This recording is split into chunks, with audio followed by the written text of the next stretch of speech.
அரைச்சி வச்ச chicken gravy. எண்ணெய் காஞ்சிருச்சு, கடுகு போட்டு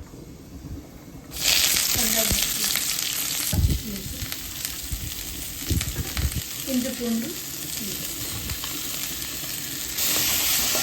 இப்போ சிக்கன் போட்டுக்கலாம். உப்பு தேவையான அளவு உப்பு போட்டு கலந்து மஞ்சத்தூள் போட்டு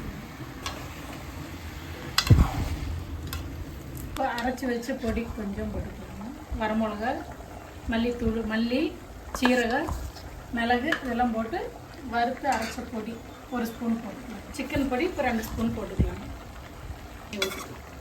உப்பு மஞ்சள் பொடி எல்லாமே போட்டாச்சு, பொடியும் போட்டாச்சு.